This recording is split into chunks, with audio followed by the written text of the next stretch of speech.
Shalom, Bapak Ibu jemaat Tuhan dikasihi Yesus Kristus. Pada pagi hari ini saya mengajak kita membaca firman Tuhan di dalam kitab Kolose pasal yang kedua ayat 6 sampai ayat yang ke-7. Kitab Kolose pasal 2 ayat 6 sampai ayat 7. Kita baca ayat ini sama-sama, ada juga slide yang menampilkan ayat yang akan kita baca ini. Mari kita baca Bapak Ibu, 1, 2, 3. Kamu telah menerima Kristus Yesus, Tuhan kita. Karena itu hendaklah hidupmu tetap di dalam Dia. Hendaklah kamu berakar di dalam Dia dan dibangun di atas Dia. Hendaklah kamu bertambah teguh dalam iman yang telah diajarkan kepadamu. Dan hendaklah hatimu melimpah dengan syukur. Bapak Ibu, dari ayat nats firman Tuhan yang kita baca ini, tema yang akan kita renungkan bersama yaitu bertumbuh dalam pengenalan akan Kristus. Sekali lagi, bertumbuh dalam pengenalan akan Kristus. Bapak Ibu jemaat Tuhan sekalian, kalau kita pikir-pikir kembali bahwa seringkali kita sebagai orang yang sudah percaya kepada Tuhan memiliki pemahaman bahwa ketika seseorang mengenal dan menerima Yesus sebagai Tuhan dan Juru Selamat, maka cukuplah itu bagi dia untuk menjalani imannya. Atau iman kekristenan hanya sebatas ketika mereka hanya percaya dan menerima Yesus saja. Bapak Ibu, kalau kita pikir kembali lagi, bahwa ternyata ketika seseorang menerima Yesus sebagai Tuhan dan Juru Selamat, itu merupakan awal perjalanan mereka untuk menjalani identitas mereka yang baru itu. Sebagai orang percaya, sebagai orang Kristen. Dia terima Yesus dan setelah itu dia hidup di dalam identitas itu. Ternyata kalau orang menerima Tuhan sebagai Juru Selamatnya, itu adalah langkah awal dia untuk menjalani hidup sebagai orang percaya. Hal ini sama ya Bapak Ibu ketika kita melihat bahwa ada mahasiswa baru yang mendaftarkan diri di Fakultas Kedokteran. Ketika dia diterima, bukan berarti dia sudah menjadi seorang dokter dan bisa menangani pasien yang sedang sakit. Dia sudah mengerti dunia kedokteran. Bukan berarti seperti itu.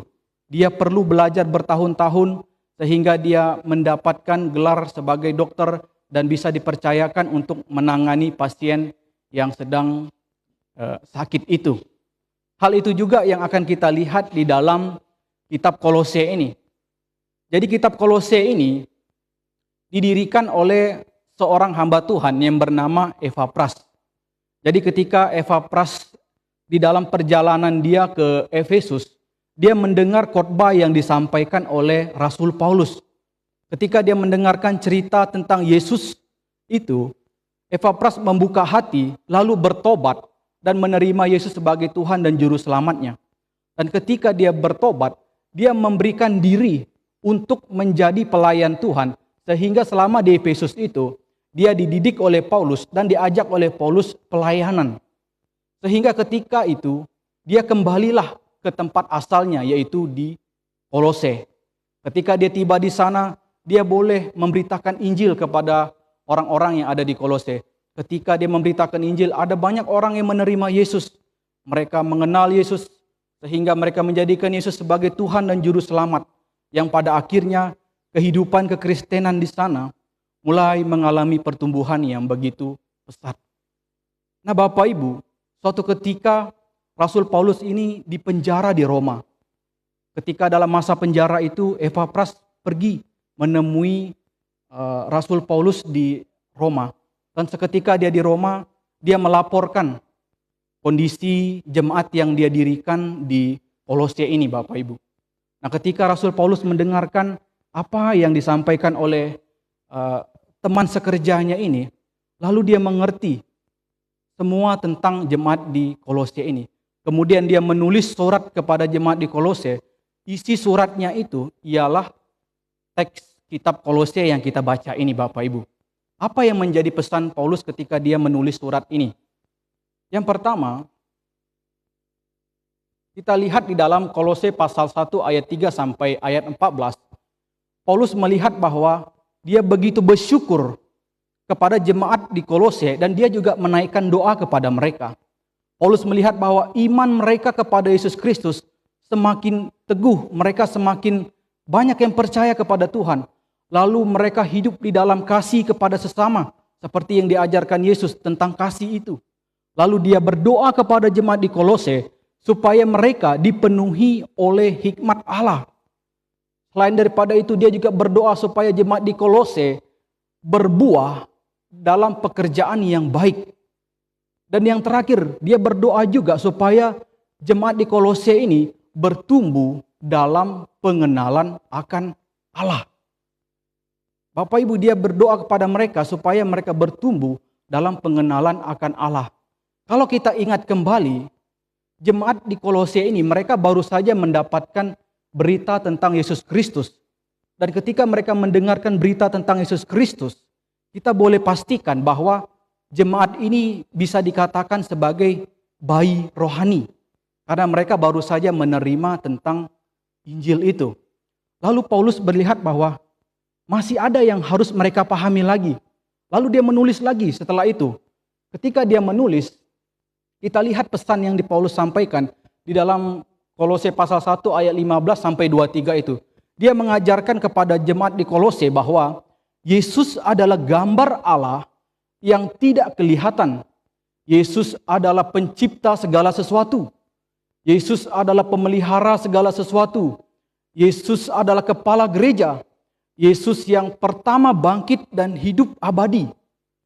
Dan Yesus adalah pendamai manusia dengan Allah melalui salib, dan di dalam Dia berdiam seluruh kepenuhan Allah. Bapak Ibu, dia melihat bahwa jemaat di Kolose ini perlu bertumbuh di dalam Tuhan.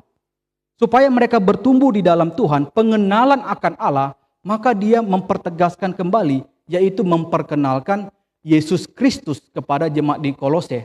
Kemungkinan besar Bapak Ibu bahwa jemaat di Kolose ini mereka belum mengenal Yesus dengan baik, sehingga hal ini perlu dituliskan kembali oleh Paulus supaya mereka bisa mengenal Yesus itu dengan sempurna, mengenal Yesus itu dengan benar.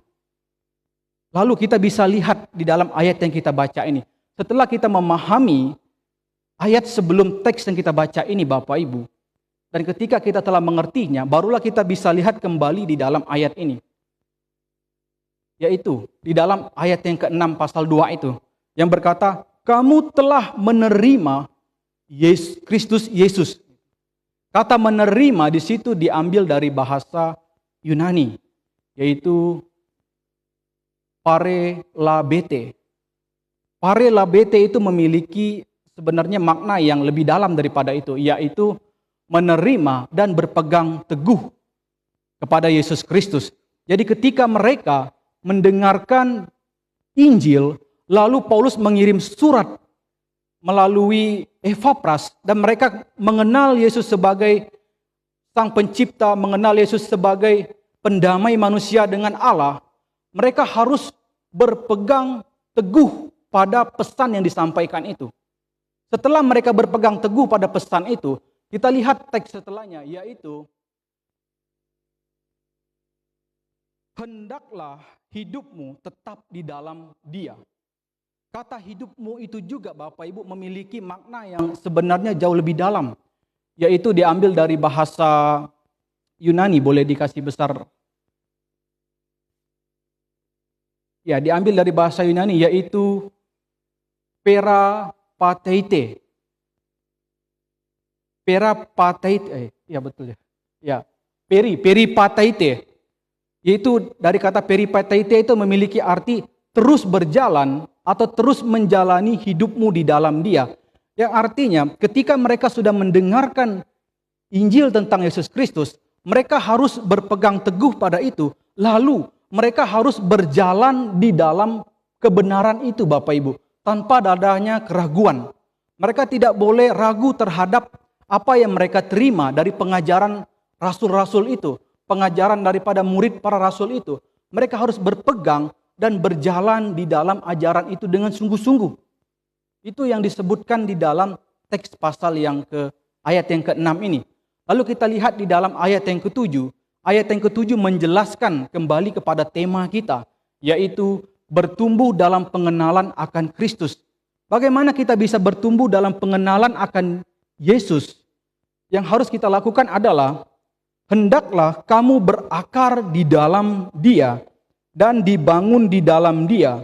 Hendaklah kamu bertambah teguh dalam iman yang telah diajarkan kepadamu, dan hendaklah hatimu melimpah dengan syukur.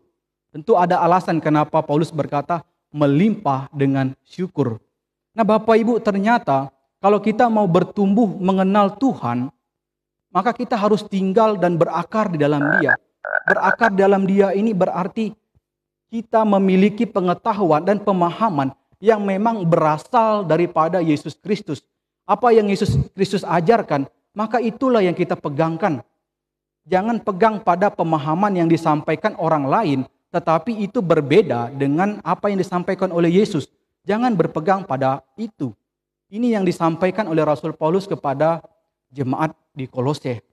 Nah, Bapak Ibu, setelah mereka mengenal Yesus dengan baik melalui apa yang telah Rasul Paulus tuliskan kepada mereka, tentu kita juga menjadi pertanyaan bagi kita. Apa situasi dan kondisi yang terjadi pada waktu itu? Apa yang menjadi alasan Epafras untuk memberikan suatu laporan kepada Rasul Paulus bahwa seperti ini kondisi yang terjadi di Kolose. Tolong berikan kami pengertian, tolong berikan kami pemahaman. Dan Paulus menulisnya. Dan kalau kita lihat pada waktu itu, ternyata jemaat di Kolose ini, selain mereka orang-orang yang baru mengenal Yesus, baik secara rohani, mereka juga mendapatkan pengajaran selain daripada para rasul itu. Sehingga Epafras melihat bahwa ini bukan sesuai dengan Injil yang disampaikan. Ini pengajaran yang salah, sehingga Epafras berkata bahwa ada guru-guru palsu yang sudah menyeludup dalam jemaat Kolose, lalu mengajarkan sesuatu yang sepertinya berbeda dengan apa yang diajarkan oleh Yesus Kristus. Salah satu yang menjadi tantangannya adalah pemahaman dari guru-guru palsu ini bahwa keselamatan yang disediakan oleh Yesus Kristus itu tidak cukup. Jadi mereka perlu menambahkan apa yang harus mereka lakukan supaya keselamatan itu jadi cukup. Jadi keselamatan itu tidak hanya diperoleh melalui iman kepada Yesus Kristus saja. Tetapi ada hal yang perlu ditambahkan, ada hal yang perlu dilakukan. Salah satunya adalah tentang filsafat, yaitu filsafat kosong. Ya, semoga aja bisa dibaca Bapak Ibu. Yang pertama, ada pemahaman bahwa kalau mereka mau diselamatkan di hadapan Allah, pengertian yang harus mereka temukan yaitu Yesus dianggap tidak sungguh-sungguh menjadi manusia, hanya tampak saja. Ini pemahaman tentang filsafat doketisme. Mereka menganggap bahwa sebenarnya Yesus itu tidak 100% Allah gitu ya. Dia bukan 100% manusia. Dia itu Allah. Allah yang tampak seperti manusia saja. Tetapi kita mengerti bahwa Yesus itu 100% Allah, 100% manusia juga. Jadi kalau mereka mengajarkan bahwa Yesus bukan 100% manusia, tampaknya ini sangat keliru Bapak Ibu. Perlu kita pertanyakan lagi. Lalu muncul ke pemahaman yang kedua, yaitu keselamatan diperoleh mengetahui pengetahuan rahasia, yaitu pemahaman gnosis. Jadi mereka yang memiliki pengertian khusus tentang Allah, mereka saja yang diselamatkan. Jadi kalau jemaat Tuhan belum memiliki pengertian khusus tentang Allah, belum mendapat penglihatan pewahyuan khusus tentang Allah, berarti belum diselamatkan. Jadi untuk diselamatkan perlu ada penambahan seperti ini. Gnosis. Lalu mengandalkan hikmat manusia dan roh-roh dunia, bukan Kristus. Ada pengajaran ini yang hadir di jemaat Kolose dan menambahkan syarat untuk mendapatkan keselamatan itu. Lalu ada lagi pengajaran yang kedua, yaitu legalisme Yahudi. Jadi untuk mendapatkan keselamatan, mereka harus menerapkan aturan-aturan yang ada di dalam masyarakat Yahudi, yaitu menekankan aturan lahiriah, sunat, makan tertentu, merayakan hari raya, bulan baru, hari Sabat. Jadi kalau jemaat Tuhan di Kolose tidak melaksanakan ini, mereka tidak diselamatkan. Jadi memang menjadi pertanyaan yang sangat kontroversi ya Bapak Ibu dengan apa yang disampaikan oleh para rasul. Menganggap ketaatan kepada aturan ini sebagai syarat diterima oleh Allah. Dan menyebabkan orang percaya hidup di bawah hukum, bukan anugerah lagi. Jadi mereka kembali hidup ke dalam pola perjanjian lama itu. Lalu ada lagi pengajaran yang ketiga, yaitu menyembah kepada malaikat. Penyembahan kepada malaikat menganggap malaikat sebagai perantaraan untuk mendekat kepada Allah. Jadi Bapak Ibu, di dalam kekristenan, perantaraan kita dengan Allah itu adalah Yesus Kristus. Kalau di dalam perjanjian lama, malaikat itu memang dijadikan sebagai perantaraan untuk menyampaikan pesan Allah kepada manusia. Tetapi mereka lihat bahwa malaikat ini perlu disembah. Karena kita tidak bisa menghampiri Allah dan hanya bisa menghampiri Allah melalui malaikat, maka kita harus sujud kepada malaikat ini. Ini pemahaman mereka dan ini pemahaman yang sangat keliru. Sehingga merendahkan kedudukan dan karya Kristus sebagai satu-satunya pengantara. Mengalihkan penyembahan dan ketergantungan dari Kristus kepada makhluk lain. Nah Bapak Ibu, ternyata ngeri juga pemahaman yang diajarkan kepada jemaat di Kolose ini. Dan ini mempengaruhi mereka. Lalu pengajaran yang keempat yaitu asketisme atau penyiksaan diri. Menetapkan aturan-aturan buatan manusia, jangan jamah, jangan kecap, jangan sentuh ini. Jadi mereka buat aturan tambahan ya. Kalau mereka makan ini, mereka menyentuh ini, nanti tidak diselamatkan. Melarang makanan dan kenikmatan tertentu, menganggap menyiksa tubuh sebagai jalan menuju kekudusan, tampak saleh lahiriah, tetapi tidak mengubah hati dan nilai di hadapan Allah. Nah Bapak Ibu, ternyata 4 pengajaran ini sudah masuk ke dalam pola pikir jemaat di Kolose. Dan mereka, karena masih bayi rohani, mereka belum mengenal Kristus dengan benar. Mereka menganggap bahwa 4 pengajaran ini adalah hal yang benar juga. Dan mereka harus ikuti. Makanya Rasul Paulus segera menuliskan kitab Kolose ini supaya mereka jangan sampai percaya kepada pemahaman ini, pengajaran ini. Dan kita bersyukur bahwa kalau seandainya Paulus tidak segera menulis surat kepada jemaat di Kolose, saya yakin bahwa jemaat Kolose pasti akan menganut pemahaman ini Bapak Ibu. Dan kemungkinan besar kita sebagai orang percaya yang ada sampai saat ini juga akan menganut pemahaman ini. Karena kita tidak melihat dan mengenal Kristus dengan benar. Tetapi syukur bahwa Rasul Paulus segera memperkenalkan Yesus kepada mereka. Sehingga kita lihat dalam pasal 1 itu dituliskan judulnya keutamaan Kristus gitu ya. Yesus sebagai pencipta, dia sebagai pendamai manusia, dia pemelihara segala alam semesta ini. Yang membuat orang-orang di Kolose itu berpikir bahwa oh ternyata inilah Yesus yang kita percaya itu. Namun Bapak Ibu, kalau kita perhatikan bahwa penyimpangan-penyimpangan seperti ini seringkali dihadapi oleh gereja-gereja pada waktu mulanya berdiri. Bahkan di dalam perjalanan gereja sampai saat ini, pemahaman yang menggeserkan Yesus Kristus, pemahaman yang menganggap bahwa Yesus tidak cukup untuk memenuhi keselamatan kita, perlu ada tindakan lain supaya keselamatan kita itu menjadi cukup. Pemahaman seperti itu juga berkembang. Meskipun para rasul, murid daripada rasul, bapak-bapak gereja pada waktu berusaha melawan pengajaran-pengajaran sesat, tetapi pengajaran itu tidak bisa dibendung. Sehingga jemaat Tuhan memang sangat perlu mengenal Yesus. Mereka sangat perlu bertumbuh di dalam pengenalan akan Allah. Kalau tidak, mereka akan bisa masuk ke dalam pemahaman yang keliru. Salah satu pengajaran yang masih berkembang dari zaman gereja sampai saat ini yaitu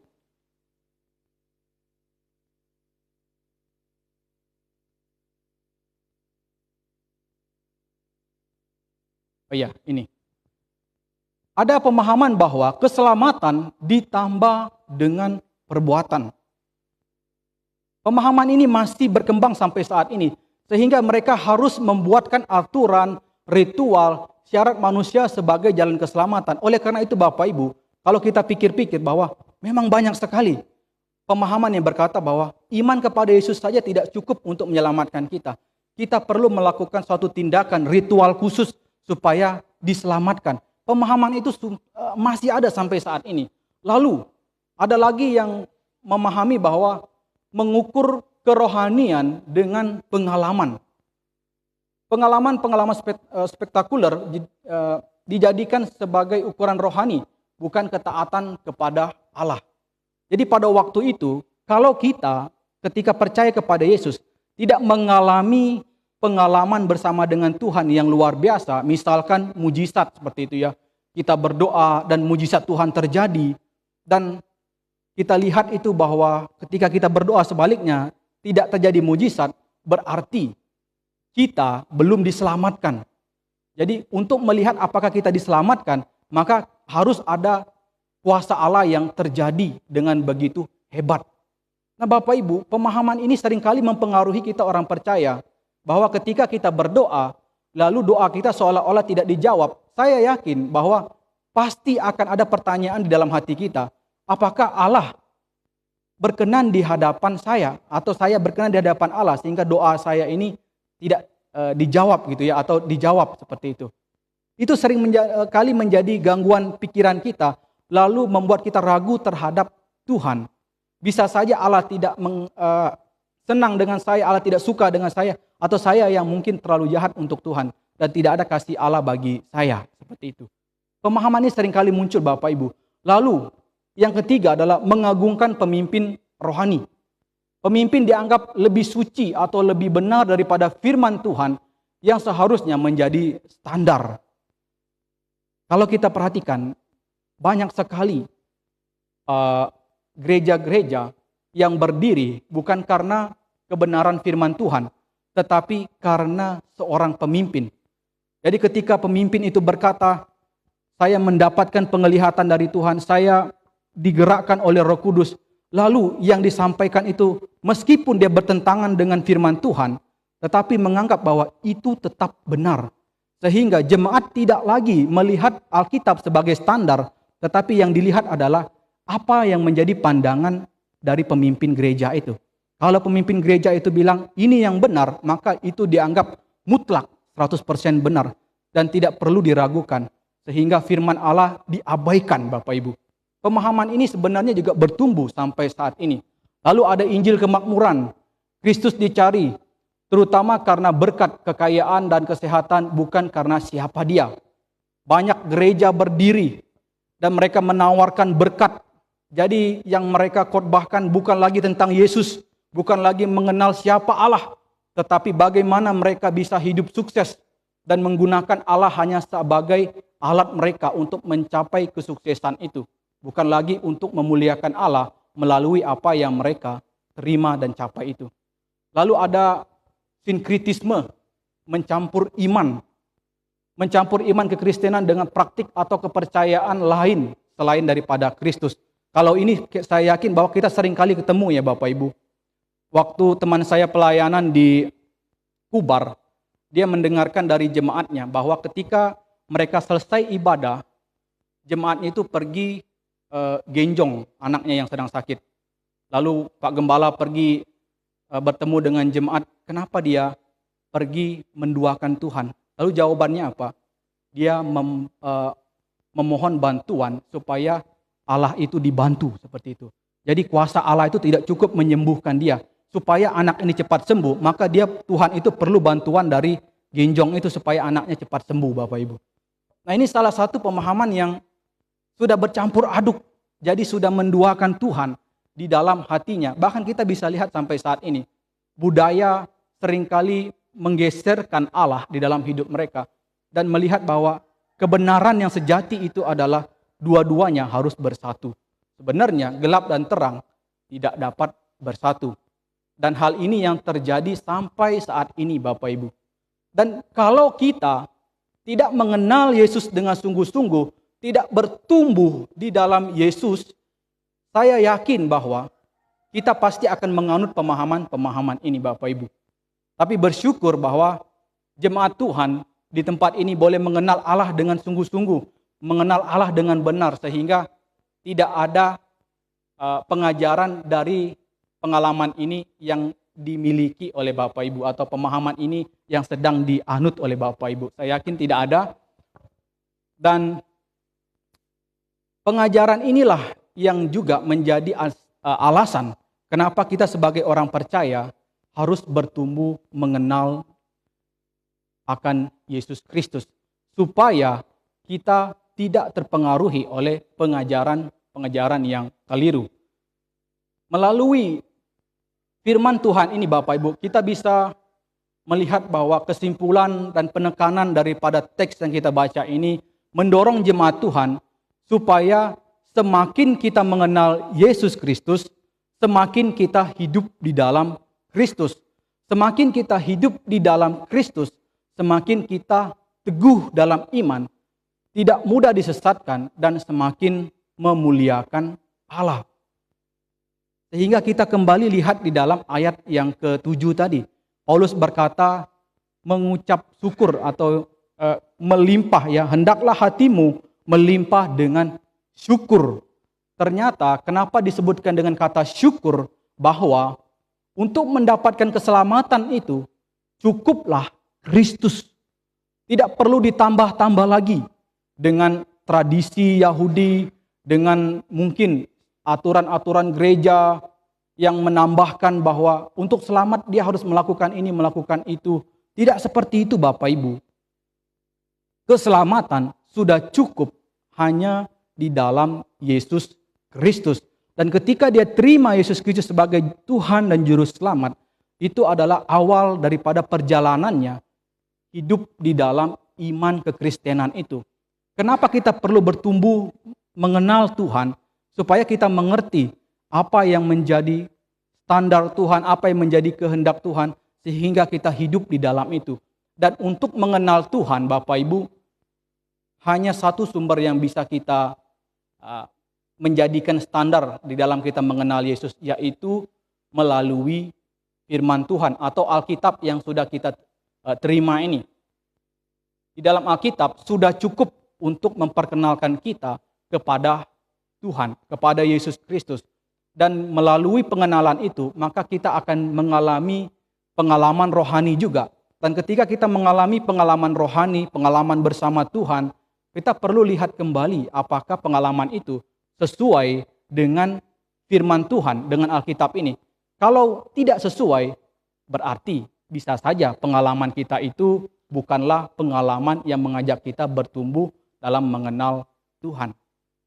Tuhan Yesus memberkati. Mari kita berdoa. Bapa kami dalam kerajaan surga, kami bersyukur boleh melihat kembali firman-Mu yang membuat kami untuk terus mengenal Tuhan, terus mengenal Yesus melalui firman Tuhan, sehingga kami menjadi jemaat yang kuat dan tidak goyah dan tidak mudah dicampur adukan dengan pengajaran yang keliru. Tetapi biarlah firman Tuhan ini menolong kami, membuat kami terus berbenah diri, sehingga kami menjadi jemaat yang bertumbuh, menjadi jemaat yang mengasihi Tuhan, menjadi jemaat yang setia kepada Tuhan, sampai Tuhan datang sebagai Raja. Terima kasih Bapa, kami berdoa dan mengucap syukur di dalam nama Tuhan Yesus. Haleluya. Amin.